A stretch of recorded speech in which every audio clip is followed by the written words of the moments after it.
또 뭐 정무위나 산자위, 기업 뭐 이런데 주로 활동을 했고 미래방송 이런 쪽은 이제 처음인데 그러다 보니까 아무래도 좀 전문성 측면에서는 제가 공부를 앞으로 좀 많이 해야 되겠다 이런 생각을 많이 가지고 있고 한편으로는 말씀하신 대로 박근혜 정부의 가장 상징적인 그런 부서지 않습니까? 명칭 자체도 새로 만들었지 않습니까?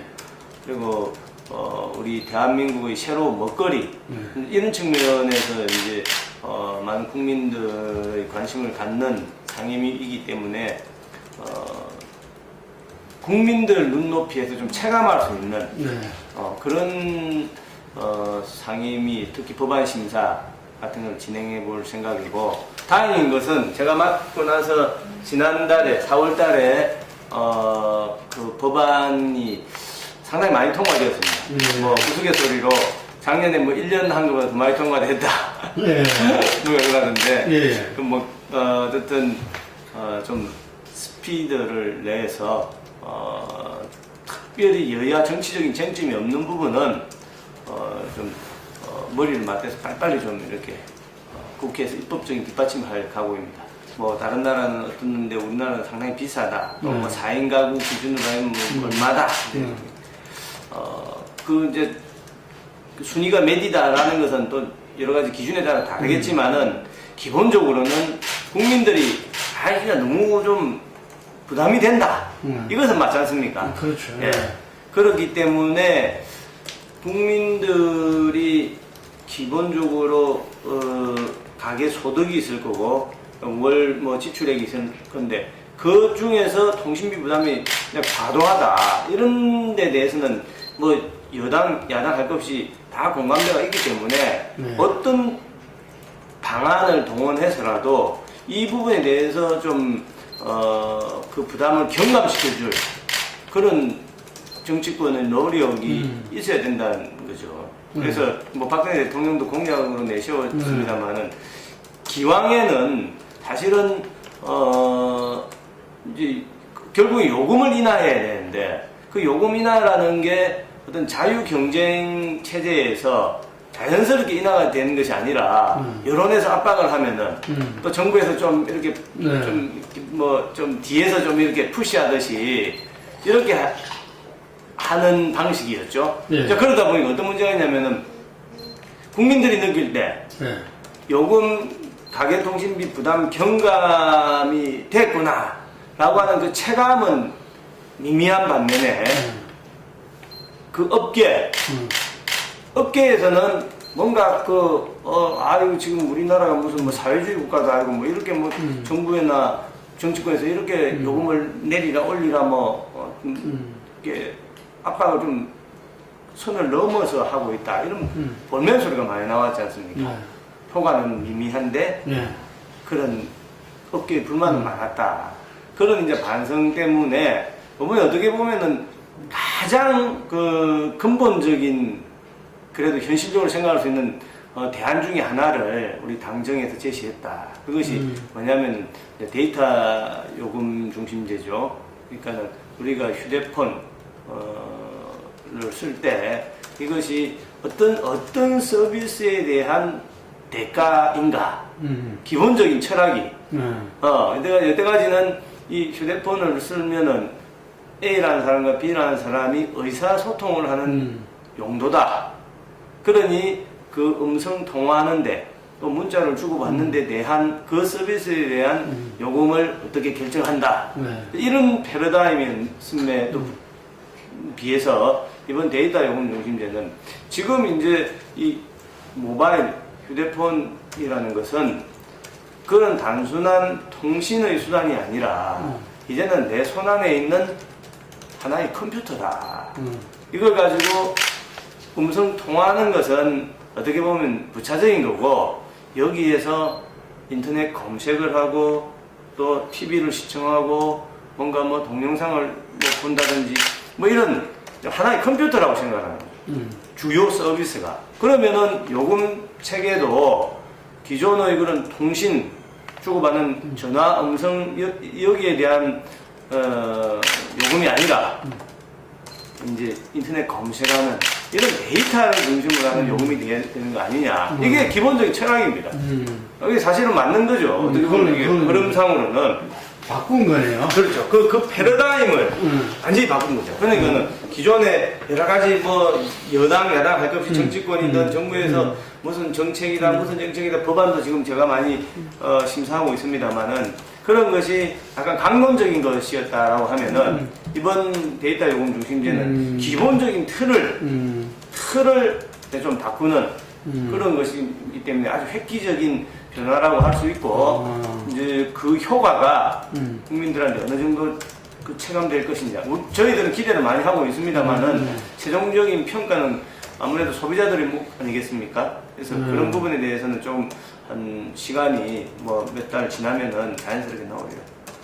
근데 데이터는 사용하지 않고 데이터는 적게 사용하고 근데 뭐 대리기사다, 또 택배기사다, 우리 가정주부님들 이런 분들 데이터는 많이 사용하지 않고 음성을 많이 사용하는 사람들의 경우에는 이 데이터 중심 요금제로 가면 이제 그 절감되는 효과가 크겠죠 아무래도. 또 지금은 약정, 뭐 2년 약정이다, 3년 약정이다 이런 것 때문에 그 약정을 중간에 끊지 않기 위해서 할 수 없이 그 약정을 유지하는 경우가 많아요. 그런 데서 또 절감된 폭이 있는데 그게 앞에 그 음성 중심으로 쓰는 사람이 한 300만 명, 또 약정에 얽매이기 싫어서 뭐 하는 사람들이 또 몇백만 명 있는데 이런 식으로 아마 계산을 하면은 뭐 1조 원 정도 되지 않을까. 제가 알기로는 그렇게 미래부가 계산하는 것 같은데 저는 이렇게 봅니다. 그 부분은 아까 말씀드린 것처럼 최종적인 그 평가는 소비자들의 몫이기 때문에 지금 우리가 아주 구체적인 수치를 가지고 얼마 절감될 것이다 이렇게 공언하는 것보다는 우리가 최선을 다해서 그 새로운 방안을 내놓았기 때문에 한번 좀 지켜보았으면 하고 또 중간중간에 보완 그런 그 방안을 좀 보충적으로 제시할 필요가 있다. 그러니까 이제 이것도 상당히 어려운 문제죠. 사실은 뭐 제가 여당 국회의원이기 때문에 효과가 크다. 왜 그렇게 편회하냐. 뭐 야당은 정치적으로 창조자만 들어가면은 뭐 그냥 흠집내려고 하는 거 아니냐. 이제 이런 사실은 말씀을 좀 드릴 수도 있어요. 그런데 이제 좀 굉장히 저는 이렇게 보고 싶습니다. 이것은 뭐 여당 의원이 어떻든 야당 의원이 어떻든 이런 차원이 아니라 지금 창조 경제의 기본 틀은 지금 우리 그 거대한 어떤 흐름상으로 보면 맞다. 지금은 이제 어떤 경제가 그 어떤 고용 없는 성장이라고 해야 됩니까? 이것이 일반화되어 있지 않습니까? 그래서 기존의 그런 무슨 뭐 우리가 자동차 만들고 무슨 뭐 배 만들고 뭐 이것만 가지고는 이제는 어렵죠. 서비스를 고도화한다든지 또 어떤 그 벤처 산업을 청년 벤처 이런 것을 육성한다든지 뭐 이런 식으로 이제 갈 수밖에 없는 것 아니냐.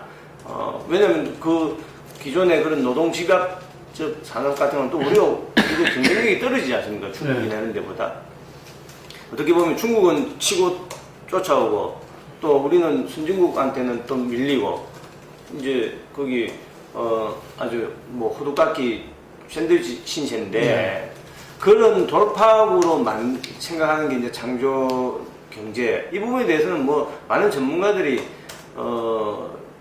올바른 방향이다라고 이제 생각을 하고 있는데 그럼에도 불구하고 우리 국민들이나 또 뭐 언론이나 마음이 급해요. 지금 하루하루가 고달픈데 뭐 많은 창조 경제 해놓고 아직 뭐 1년 2년 지났는데도 별 게 없는 거죠. 국민들이 느끼기에는 이제 그래서 저는 사실 이런 부분은 국민들을 좀 설득할 필요가 있다. 어떤 큰 그 틀에서의 정책 변화인데 그 효과가 그 과실이 생기려면은 좀 긴 호흡이 필요한 거죠. 사과나무에 사과를 우리가 따먹기 위해서도 뭐 봄에 뭐 거름을 주고 또 그 여름에 아주 따가운 땡볕에 그것을 견디면서 또 뭐 태풍도 지나가는 것도 막아야 되고 뭐 하지 않습니까? 근데 지금 정책 바꿨다고 바로 뭐 봄에 거름 씨 뿌리고 뭐 하자마자 바로 과실이 생기는 게 아니거든요. 그래서 솔직히 말하면은 저는 뭐 다른 데 가서도 그런 말, 박근혜 정부의 창조 경제가 맞는 방향이다라고 한다면 저는 그렇게 믿어요. 전문가들도 많이 그렇게 치면 그 과실이 반드시 박근혜 정부 5년 안에 보여져야 된다 라는 논리는 저는 아니라고 보죠. 물론 박근혜 정부가 그걸 주장했기 때문에 그걸 뭐 3년 4년 안에 좀 나오면은 얼마나 좋겠습니까? 근데 어떻게 보면은 그 과실이 20년 있다가 나올 수도 있는 것이거든요.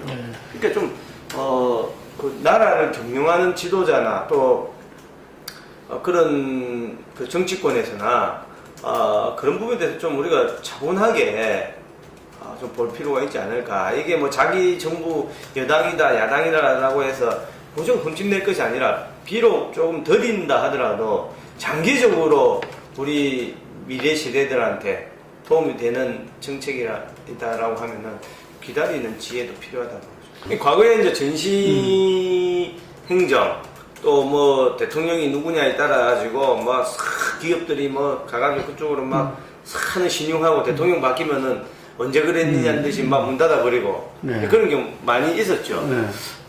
그렇지만 이번의 경우는 좀 다르지 않을까. 예컨대 우리 부산만 해도 지금 이제 대기업이 롯데가 참여를 했죠. 창조경제혁신센터에. 그래서 저도 부산의 지역구를 둔 국회의원이지만은 이제 출범한 지가 얼마 안 됐기 때지만은 많은 국회의원들이나 또 지역의 여론 주도층들이 아주 매서운 눈으로 예의주시하고 있다. 그렇게 뭐 이거 뭐 1년 2년 전시성 그런 이벤트로 끝나지 않도록 뭔가 그 대기업에도 정말 책무감을 가져야 된다 이런 어떤 계속 그 좀 메시지를 또 문제 제기를 하고 있고, 그래서 과거와는 사뭇 다르지 않겠느냐 한번 좀 지켜봐 주시면 좋을 것 같아요. 지금 뭐 우리 정치가 아직도 미흡한 점은 많지만은 무슨 국가기관에서 뭐 사정정국 누구 감옥 보내고 겁주고 해가지고 될 시스템이 아니거든요. 그 정도는 넘어섰다고 저는 봅니다. 그러니까 그건 해도 안 됩니다. 황교안 아니라 황교안보다 훨씬 공안검사 오래 한 사람이 총리로 나선다 하더라도 안 되는 일을 억지로 할 필요가 없는 거죠. 시도한다고 해도 사정정국 억지로 시도한다고 조성이 안 됩니다. 저는 그렇게 봅니다. 제가 검사 경험을 해봤기 때문에 과거에는 그런 어떤 뭐 간첩 사건이다 또 무슨 뭐 어떤 그 본보기로 아주 재벌 기업 회장들을 뭐 감옥에 넣어가지고 탁 차례 열중시켜 시키는 또 정치인들 몇 명 감옥에 보내 딱 대통령 뭐 그렇게 그게 공안정국이고 사정정국이죠. 지금은 만족스럽지는 못하지만은 대한민국 검사든 대한민국 법관이든 또 대한민국 경찰이 권력자가 대통령이든 또 법무부 장관이든 뭐 국무총리든 이런 사람들이 뭐 왼쪽 가면 뭐 왼쪽으로 돌아서고 뭐 오른쪽 가면 오른쪽 그런 시대가 아니죠. 그것은 진짜 얼토당토 않고 진짜 그 수사기관이나 재판기관의 생리를 정말 모르는 사람들이 하는 얘기예요. 어떻게 보면 지금 뭐 사실은 댓글 사건이다 이런 것도 비판을 많이 하는데 보시면은 수사검사들이 어떻게 보면 법무부 장관이나 이런 데하고 생각이 다른 거잖아요. 그래도 기소했지 않습니까? 공안통치라고 하면 그 기소가 되겠습니까? 법무부 장관이 눈을 시퍼렇게 뜨고 나는 아닌 것 같다 하는데 그 수사검사들이 자기 생각한 대로 간첩이 되겠냐고 아닌 거죠. 그리고 판결도 보면은 어떤 데는 여당 뭐 꼭 정치적으로 나서면 그런 기준으로 하면은 여당에서 불만이 있는 판결을 하고 어떨 때는 또 야당에서 불만 있는 판결을 한다고. 그게 뭐냐면 그건 법관들이 알아서 판결하는 것이지 그 뭐 대법원장이 뭐 이렇게 해라 저렇게 하라 할 수도 없고 그렇게 하지도 않을 뿐만 아니라 그런 시대가 아닌 거죠. 그러니까 이제 국무총리라는 자리가 우리 헌법상에도 총리는 각 부를 통할하게 되어 있지 않습니까? 네. 그러니까 어떻게 보면 뭐 기획재정부다, 또 교육부다, 문화부다, 국방부다, 뭐 그 부분에 두루두루 전문성을 갖추라는 것이 아니라 총리로서 각부 장관을 통할하고 대통령을 보좌하는 일이지 않습니까? 네. 그런 측면에서 볼 때는 그 총리의 가장 중요한 덕목은 저는 그런 좀 안정성, 또 좀 화합하고 안정감을 주는 임무에 되는데, 아시다시피 지금 박근혜 정부가 들어오면서 현재까지 황교안 지금 후보자가 최장수 장관이에요. 네. 그렇죠. 처음부터 지금 했어요. 처음부터 했어요. 네.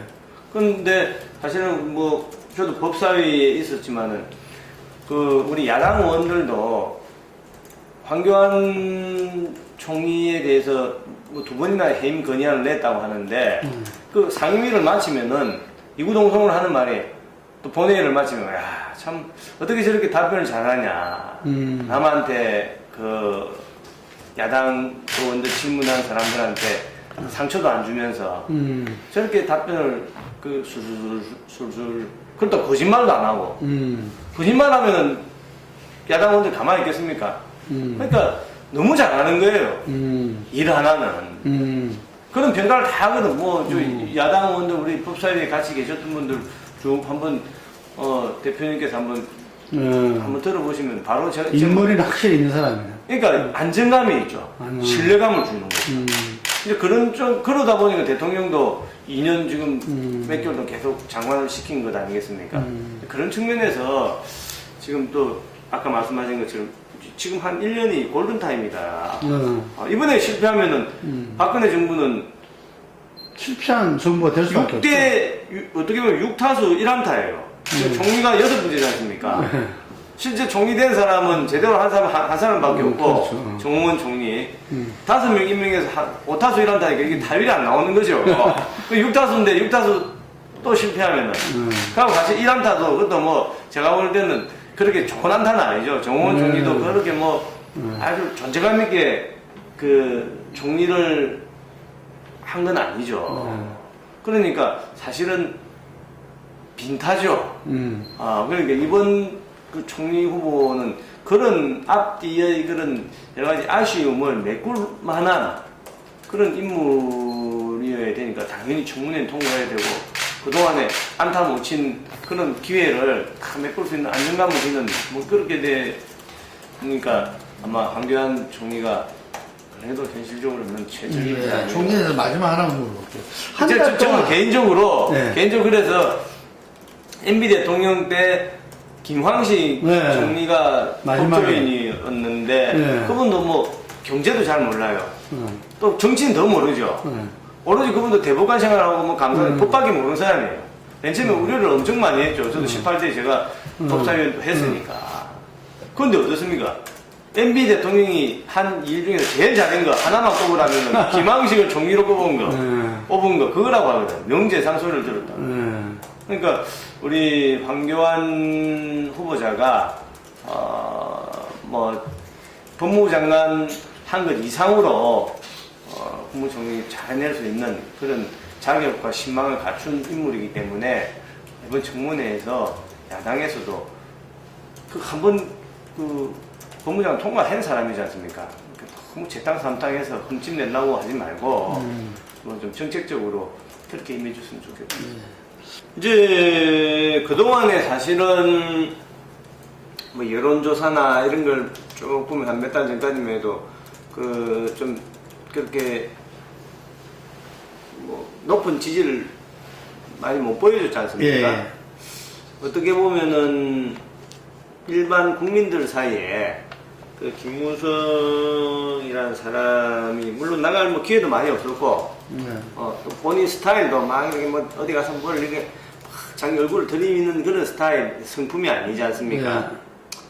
근데 최근에 이렇게 쭉 추세를 보면은 이제 그 진가를 국민들이 그 속도는 좀 늦었지만은 이제 그 진가를 조금씩 알아가는 것 아니냐.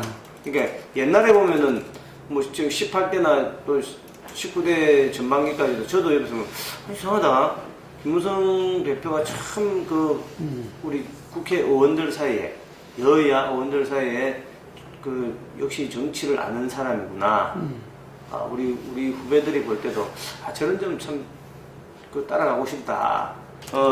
요즘 보니까 역시 우리 국민들이 좀 더디지만은 이제 김무성이라는 그 정치적 그 어떤 상품의 가치를 진가를 조금씩 알아가는 거 아니냐 이런 느낌을 가지고 있습니다. 그렇습니다. 이제 보수 혁신위에서 이제 그 상향식 공천제 이른바 오픈 프라이머리를 통과시킨 것은 사실이고 대다수 의원들이 그 정신에 대해서는 찬동을 하죠. 그럼에도 불구하고 그것이 여야 합의가 이루어지지 않은 상태에서 과연 야당은 하지 않는데 새누리당만 할 수 있겠느냐 이런 데 대해서는 의구심을 제기하는 의원들이 많이 있죠. 왜 그런가 하면 역선택이 이루어지면은 상대방 입장에서는 오히려 쉬운 상대를 고를 수 있는 쉬운 상대를 상대방이 고를 수 있기 때문에 이것은 오히려 국민들의 그런 그 공천권을 국민들한테 돌려준다는 명분을 완전히 퇴색시킬 수 있는 그런 꼼수를 제공하게 될 수 있지 않겠습니까? 그러니까 그런 부분에 대해서는 좀 현실적인 그 추이와 또 그런 어떤 장단점을 약간 좀 더 면밀하게 볼 필요가 있다. 좀 보완이 필요하네요. 그렇죠. 예. 총회에서는 그때는 어떤 식으로 통과된 겁니까? 그러니까 그런 문제 제기가 많이 있었고 그럼에도 불구하고 큰 틀에서 오케이. 공천권을 어떤 권력자의 그 손아귀에서 뺏어서 국민들한테 돌려준다. 이 정신은 우리가 다 찬동하는 거 아니냐. 다 찬성하는 거죠. 구체적인 보완해야 될 점에 대해서는 여전히 남겨둔 거네요. 그렇죠. 아무래도 현실적으로 이제 그런 부분에 대해서는 저는 계속 저도 지금 정치개혁특위위원이고 그 법을 심사하는 위치에 있지만은 보완 노력이 계속 되어야 되겠죠. 그리고 두 번째는 이게 오픈 프라이머리를 만약에 전면적으로 도입할 때 생길 수 있는 현실적인 어려움 중에 하나가 아까는 하나는 그런 역선택의 문제고 두 번째는 이 오픈 프라이머리를 공천권을 국민한테 돌려준다. 실제 해보니까 현역 의원들은 다 살더라. 그렇죠. 공천권을 국민한테 돌려준다는 취지에 따라서 했는데 어찌된 거 까보니까 결과가 현역들 국회의원들 전부 다 공천 받아요. 90% 이상. 왜냐하면 이 제도가 현역들한테 사실상 유리하게 나올 가능성이 많다는 것이 전문가들의 예측이지 않습니까? 근데 그런 결과가 나왔을 때 우리 국민들이 어떻게 생각할 것인가. 정치권에서 의도했든 의도하지 않든 간에 쉽게 말해서 이거 공천권 국민한테 돌리는 그런 명분 때문에 한 건데 결과는 전부 다 그렇게 나오면 국민들은 아무래도 사람들 오픈 프라이머리하고 공천권 국민한테 돌려준다 해놓고 결국 자기 밥그릇 챙긴 거 아니냐. 그렇죠. 이런 비난을 받을 가능성이 저는 매우 크다고 봅니다. 제가 의총에서도 주장을 했어요. 그래서 그런 부분에 대한 보완책을 반드시 마련해 둬야 된다. 그런 거 없이 그냥 뭐 우리 모르겠다. 공천권 그냥 돌려주자. 나 모르겠다. 수수방관.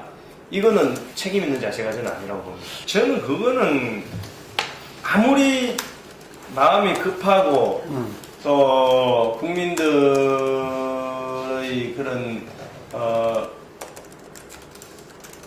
평가가 뭐 그런 걸 쇄신이라고 혹시 이제 일시적으로 생각하실 수가 있죠.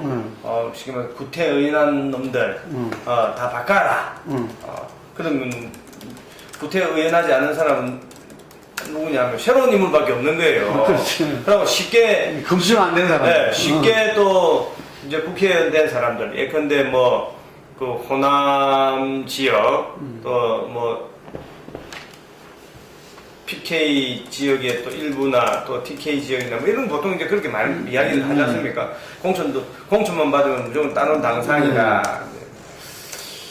물론 그런 문제 제기의 이유는 제가 알지만은 그렇다고 해가지고 근데 뭐 나이 몇 살 이상 또 몇 선 이상 이렇게 획일적으로 지금부터 아웃이다 라고 하는 것은 아까 말한 것처럼 아무리 지금 현실이 그 대중들을 국민들을 좀 점수를 따기 위해서는 할 수 없다 그런 조급함이 있다 하더라도 이것이 방법론상으로 합리적이고 상식에 기반한 대책은 아니죠.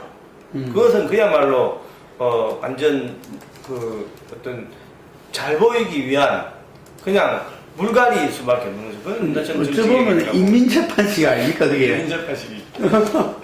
뭐 그것은 저 사람이 나이가 많든 또 선수가 많든 또 뭐 지역이 어디든 간에 그동안의 의정 활동으로 그 어떤 합리적인 기준에 의해서 선택되어야 된다. 그럼 이제 그런 부분에 대해서는 뭐 국회 지도부에서 주장도 많이 하고 있고 특히 여당 지도부에서 또 그 사건이 지금 헌법재판소에 지금 가 있죠. 네. 헌법 소원이 지금 청구되어 있지 않습니까? 헌법재판소에 네. 지금 그 법안 심사권을 침해한다 해서 지금 사건이 계류 중에 있는 걸로 알고 있습니다. 물론 이제 선진화법은 그동안의 우리 그 정치의 가장 국민들이 싫어하는 민낯, 폭력 정치, 폭력 국회를 사실상 없애는, 건절시키는데 결정적인 기여를 한 것은 맞다. 그렇지만 국회가 국민들 세금으로 세비 받아서 뭘 한다라고 하면 뭔가 생산적인 활동을 해야 되는데 그 생산적인 활동이 사실상 멈춰버린다라고 하면은 이것도 한 폭력국회 못지않게 사실은 그 개선되어야 할 문제인 거죠. 그래서 그런 부분은 저는 충분히 그 둘 다를 만족시킬 수 있는 어떤 절충지대가 저는 있다고 봅니다. 지금 같아서는 근데 뭐 폭력은 사실상 없어졌지만은 선거의 의미가 전혀 없는 시스템이거든요. 지금은 예컨대 뭐 한 100석 정도를 가진 국회에서 3분의 1 정도 의석을 가진 정당이 만약에 있다라고 하면은 거의 모든 법안을 올스톱 시킬 수가 있습니다. 모든 법안을. 지금은 상임위도 그렇고 본회의도 그렇고 다수결로 하는 시스템이 아닙니다. 저도 국회에 들어와서 깜짝 놀랐는데 옛날에 정치학 교과서에서 배운 뭐 다수결 제도라는 게 우리나라 국회에서는 사실상 형해화되어 있죠. 그래서 이런 부분에 대해서는 솔직하게 우리가 좀 받아들여야 되는 건 아니냐. 누가 다음 총선에는 야당이 되고 여당이 될지 모르지 않습니까? 그래서 지금 국회는 이제 이 선진화법 개정하기가 쉽지가 않죠. 뭐 헌법재판소에서 좀 위헌이다 라고 하면 모르겠지만은 그래서 저는 제안을 사실 하고 싶어요. 선진화법을 개정하는 것을 여야가 합의하고 그 시행을 20대 총선부터 하자. 20대 국회? 20대 국회부터 하자. 이제 내년 4월 총선 이후의 국회부터 적용하자. 라고 하면은 누가 뭐 다 자기가 다수당 대리라고 생각하고 지금 정치를 하고 선거를 하는 거 아니겠습니까? 최선을 다해서. 그러니까 그렇게 좀 생산적으로 해야지. 뭐 우리는 소수파 대권 뻔한데 또 안 돼. 무조건 합의가 돼야 된다. 다수결 필요 없다. 그거는 아닌 것 같아요. 안녕하세요. 폴리뉴스 독자 여러분, 박민식 의원입니다. 벌써 이제 19대 국회에도 1년이 채 남지 않았습니다. 그동안 여러분들이 저 박민식에게 보여주신 성원에 대해서 감사드리고 남은 1년 동안 최선을 다해서 국민들께 또 우리 지역 유권자들에게 봉사하고 또 약속했었던 것들에 대해서 다 지킬 수 있도록 노력을 하겠습니다. 앞으로 대한민국의 정치인으로서 대한민국 정치 발전을 위해 그래도 조금이라도 기여할 수 있는 그런 국회의원이 되도록 열심히 하겠습니다. 고맙습니다.